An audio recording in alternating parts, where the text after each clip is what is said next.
오늘 정부가요 공급 계획을 발표했습니다. 최근 들어서 이재명 대통령이 부동산 왜곡 바로 잡겠다는 의지가 상당히 강하게 내비치고 있죠. 영상부터 좀 보겠습니다. 그 수도권 집중도가 엄청나게 좀 높죠. 그러니까 당연히 수요 공급의 균형이 무너지고 집값이 상승하게 되는 요인이 되는 것 같아요. 아주 근본적인 대책은 수도권 집중을 완화하는 것하고 추상적 수치보다는 아주 구체적이고 현실적인 수치를 제시하려고 하죠. 부동산 거품을 제대로 신년 기자회견에서 얘기한 거대로 오늘 정부가 구체적인 안을 내놨습니다. 이제 6만 호를 공급하겠다는 건데 특징은 서울과 수도권에 집중적으로 공급을 하겠다는 거예요. 서울 물량이 3만 2천 가구 그리고 수도권 과천이나 성남시에 16,000호를 공급하겠다고 밝혔습니다. 최근에 이재명 대통령의 집값을 주가 다음에 이제 집값으로 온 것 같거든요. 어느 정도로 좀 봐야 돼요?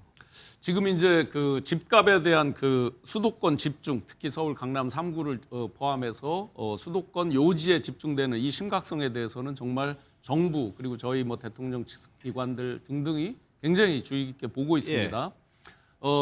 여러 가지 대책들이 있었잖아요. 주로 이제 가격 억제 정책들이 많았고 거기에 이제 세금 정책까지 가는데 사실은 마지막 종지부가 공급 정책이잖아요. 그래서 공급 정책에 대한 시기를 과연 어떻게 할 거냐. 먼저 사실은 일부 이제 썰로 밭글 같은 걸로 다녔죠. 일부. 그런데 더 늦출 수는 없다. 뭐 지방선거의 역량 여러 가지도 다 계산을 할 수 있지만 더 늦춰서는 수도권에서 집중돼서 올라가는 이게 5극 3특 정책하고도 관련이 있잖아요.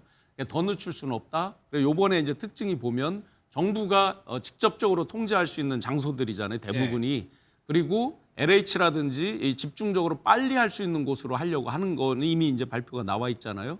속도전 그리고 장소에 대해서 어쨌든 핵심 요지에 집중되는 걸 약간 분산시키면서 그래도 좋은 곳 이렇게 하면서 집값을 어느 정도 억제하고 거기에 이제 또 마지막 논의되는 세금 정책 이 부분도 이제 더 이상 늦추지 않겠다 유예를 계속 늦추지 않겠다까지 나왔기 때문에 그 의지는 코스피 5천을 만들기 위해서 노력했던 그 의지 이상으로 지금 강하게 표출이 됐다라고 봐야 되겠습니다. 양도세 중과도 유예 종료 방침을 밝혔었고 여기서 근데 성시윤 부대변인 용산 국제업무지구라고 있어요. 그걸 6천 가구에서 10,000 가구로 늘렸단 말이에요. 그런데 이 지역에 같은데 인허가권은 서울시가 가지고 있고 서울시는 좀 무리하다라고 보고 있어요. 그러면 이게 이 계획대로 못 가는 거 아니냐는 또 우려도 나오거든요. 글쎄요, 뭐 서울시에서도 뭐 볼멘 사례가 나오고 있긴 합니다만 이 대책이 이미 발표가 된 상황에서 서울 시민들을 비롯한 전 국민들이 이제 기대 수치가 높아지고 있거든요. 그리고 정부가 이렇게 강력하게 공급 대책을 추진하겠다고 하는데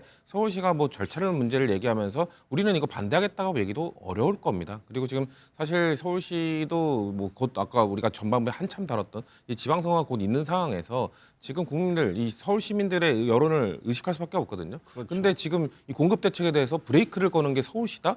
이런 이미지를 심어준다? 그러면은 서울시장이나 이런 지금 현 서울시에 있는 사람들한테는 매우 부정적인 이미지가 질 수밖에 없거든요. 그렇기 때문에 저는 지금 뭐 절차에 대한 문제제기 당연히 할 수 있죠. 하지만 결국 정부와 합의를 해서 원만하게 저는 이루어질 거라고 생각합니다.